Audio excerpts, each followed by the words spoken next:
Well, we're here with the master of Coolcullen, Jim Bolger, who we're now in your new base, Jim, here in Beechy Park.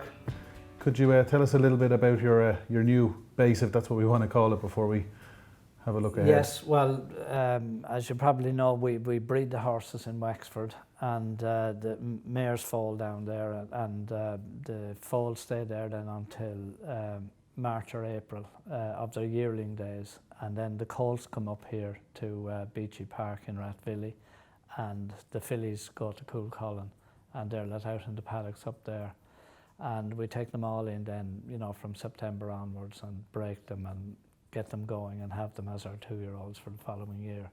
So we bought this place 5 years ago, and we post and rail a lot of the paddocks, and we've had 2 Dewhurst winners from here already. So we're happy that it's a good farm. It's a good start. Yeah. Okay, potentially you've a massive year ahead. Just on the team that you have heading into 2013, we'll talk about your jockeys. Obviously, Kevin is once again stable jockey, but you've Ronan Whelan. Rory Cleary, you know, has had a winner for you, and Dylan Robinson, a new name that that a lot of us noticed for the first time at the weekend. You've a good team of jockeys. I have, yes. Very fortunate to have Kevin and his wealth of knowledge and experience, and he's a great man on the big day. So very fortunate to have him. And then we have Ronan Whelan, who was the champion apprentice last year, and I'm sure he'll have a big year this year again. And Rory Cleary, who seemed to resurrect his career last year and had quite a good year. And he's, you know, apart from being a very talented jockey, he's a very good work rider, and I have his services then all week as well. And anytime we maybe if we have 2 runners in the one race, or there are lots of weights, say from 8, 9 downwards, that Kevin can't do, and Rory can do any weight. So we're very lucky to have him. And this new kid on the block, Dylan Robertson, I believe he's a Waterford native, is that correct? That's correct, yeah. Good young fella. And I have a couple more there as well. We still have to try and find them a winner and get them going. So a few very talented young fellas coming along. You're synonymous with helping potential champions on their way. Obviously, Aidan learnt an awful lot with you. AP McCoy, David Watchman was here, I believe. Paul Nolan, an awful lot of potential superstars have come through your ranks. Yes, we're very fortunate to have them, and well, whatever help I gave them, they also helped me on the way up. So it's a kind of a quid pro quo. And does it make you very proud when you see AP and you see Aidan doing so well? Do you ever give yourself a little bit of credit? I wouldn't give myself a lot of credit. Well, what I always say is that I was delighted to get such good young people, and that I don't seem to have done them any harm. You know, they were always going to make it no matter where they were. So I couldn't claim an awful lot of credit for it. But as I said, we succeeded in not doing them any harm, and I'm delighted to see them all doing so well. I don't do the proud very well, but I'm very happy for them.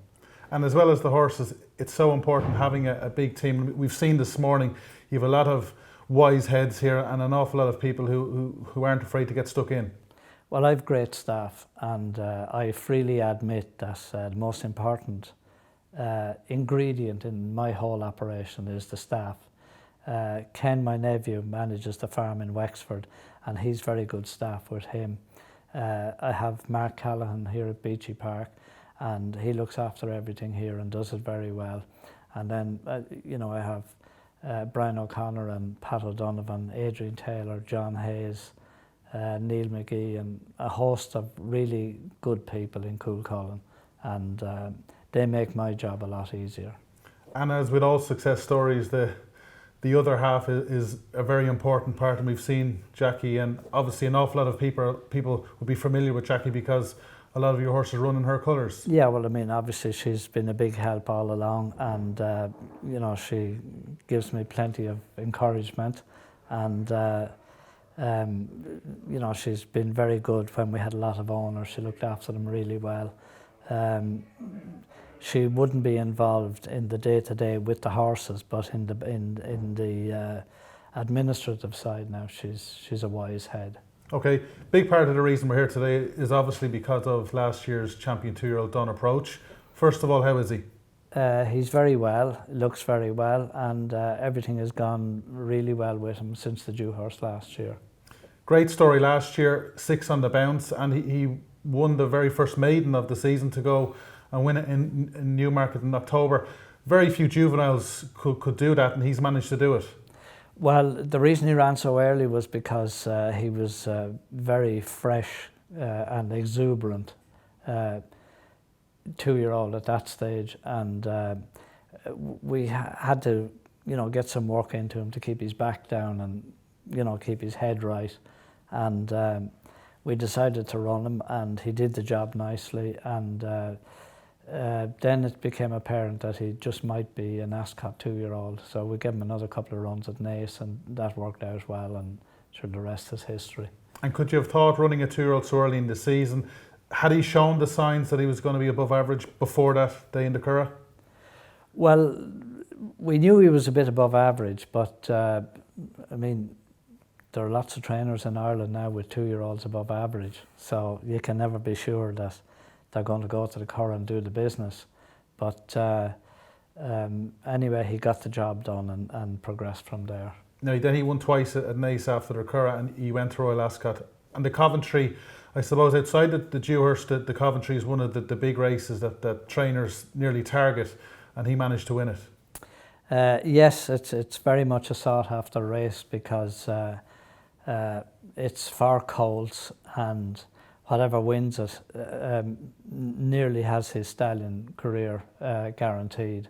And he won that nicely, and then went on from there to win the Vincent O'Brien at the Curragh and the Dewhurst. And speaking of the Dewhurst, obviously you have a great recent record in it, but looking through the ranks, I can't remember a horse who's won the Coventry and the Dewhurst in the same season. That takes a huge task from any 2-year-old to do that, and he's done it.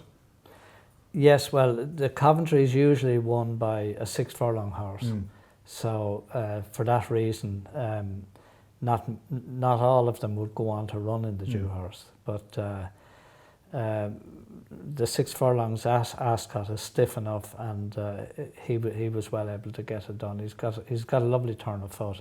He won over 5, of course, first time out, and he handled the whole scene at Ascot very well, and managed to win it nicely.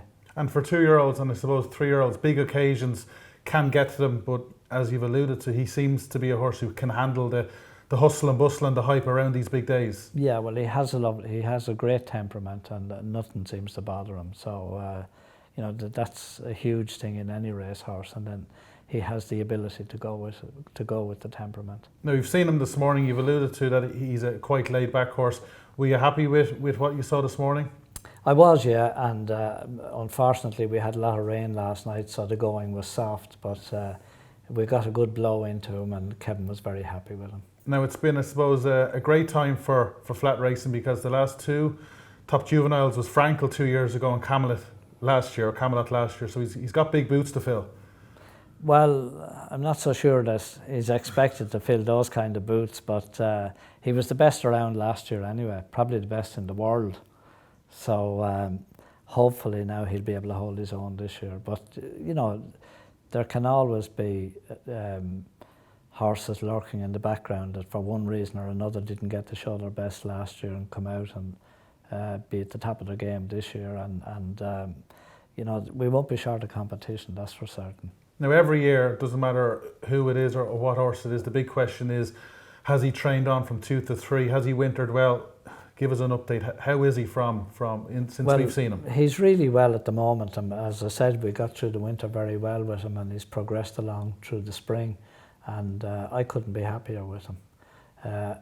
Obviously, you just can't be certain until he goes and does it now as a 3-year-old. But all the signs are that he has trained on. And is it a help? Is it an advantage that he's won on the Guineas, the track when he won at Dewhurst? I'm sure it is, because Newmarket can be tricky enough with the downhill and the dip there, but and then of course they have to come up out of the dip, but he seemed to handle it very well last year, and I'm not sure that he'll be quite as lazy in his races this year as he was last year, but he'll probably learn as he goes along that he has to be a bit more industrious, and that would make life easier for him. But as I said, I couldn't be happier with him. And as we've seen this morning, you have a carbon copy that the piece of work that he did it wasn't unlike Newmarket that where he's going to run in a couple of weeks' time. All these things help. Well, I believe that horses handle gradients due to their balance and conformation, and if they can't handle gradients, I don't think it's possible to teach them. But I'm also sure that it's probably not any disadvantage to have more or less a replica of what he's going to be doing on the track. And we had a few of the Newmarket representatives here this morning, and they were quite impressed with what you've done. It's nice to hear things like that, I'm sure. Yeah, well, it's not so much what we've done. The gradient was there anyway. So actually we did fill in some of it. It's not quite as steep as it might have been if we just laid it in its natural state. But it's convenient at this stage that it is there. And it's not so much that you can teach them how to handle it, is that you probably find out the ones that can't handle it and therefore wouldn't be going there. And of his juvenile wins, the 6 wins, which stood out for you? Each one of them really. One was a progression from where he was at that particular moment on to the next one, and it culminated with the Dewhurst. Obviously, that was the biggest one because he was away from home and had more competition than he had when he ran at the Curragh to win the Vincent O'Brien. Now, are you a trainer who focuses very much on the opposition? Obviously, we've had trials with the Craven, with the Greenham. Very few Craven winners have won a Guineas. You see year in year, basically, when Aidan's won it, he wins it first time out. What do you make of the opposition, and are you a fan of Guineas trials? I think if a Guineas trial comes at a time when it suits your horse, it's probably wise to take in a trial. But in our case, the ground was very soft at Leopardstown, and I wasn't going to go there with him. I didn't really want to travel for the Greenham, even though I had said a couple of weeks earlier that we'd probably make an entry for him. But I didn't want to travel over there and then travel back and maybe have a hard race in soft ground as well. So I'm happy now that he's well forward, and hopefully he'll strip 100% fit on the day. And what will be the routine between now and Saturday week? Does he have much more to do? Is he nearly there? Is he ready? Well, we'll see how he is tomorrow, but I'd expect that he'll come out of this well. He seemed perky enough after it anyway. And he'll probably do a little bit on Saturday morning and have another little blow then on Tuesday or Wednesday. But I'll play that by ear as we go along. Now, naturally enough, the fact he's Guineas favourite, there's already talk of the Derby. He is entered. See the Stars completed the double. Are you thinking that far, or are you taking one race at a time? Well, we'd be very much taking one race at a time. We'll know more about his stamina capabilities after the Guineas. So there isn't much point in thinking too much about it now other than to have the entry in. It's quite possible that he will stay a mile and a half because, he's got a great temperament. Switches off during his races, you can put him to sleep, and the business end there anyway is only a couple of furlongs. So if he can arrive there and just has to be stoked up in the last 2 furlongs, he might stay the mile and a half. But as I said, we'll know more after the Guineas. Obviously, he's by new approach. Does his dam line suggest he might stay a mile and a half? No, his dam is by a sprinter, and unfortunately we didn't get to try her very highly as a 2 and 3 year old because she had an accident, and we never got her to the stage where we were completely happy with her. But I don't think she would have stayed much beyond a mile anyway, so there wouldn't be a lot of stamina on the dam side. And on the breeding end of things, I think she's had 3 foals prior to Dawn Approach. Nothing has ever come close to his standard. Is it a surprise that suddenly there's a superstar, or does breeding suggest tend to to happen like that? Well, with hindsight, no. I mean, you wouldn't be too surprised with hindsight, because he's far and away New Approach is far and away the best sire that she was covered with. So I was fortunate to send her to New Approach in the first place. But he would have been way above anything she went to before that. But she did go to Pontra Celeb, who gets his fair share of winners, but didn't happen to get one for us. But there was always something I liked about the filly by Pontra Celeb, so I kept her as a broodmare, and she has a Teofilo yearling on the ground, and she's a foal by, I think it's Teofilo this year as well. So, you know, she could turn out all right as a broodmare, but apart from him, she wasn't covered by a top sire. And does that prove how important it is to get a proven, a top sire when you're getting into the breeding game? Well, in the bovine business, they tell you that the bull is half the herd. So I'm sure it's not all that much different in the equine business either. Okay. And obviously Don Approach, he comes into the season, I suppose, on a similar par to Teofilo and New Approach. Is he on a par? Is he going to be better? What do you reckon at this stage? He's definitely on a par with the two of those, yeah. He's a very nice prospect, and hopefully all will go well with him.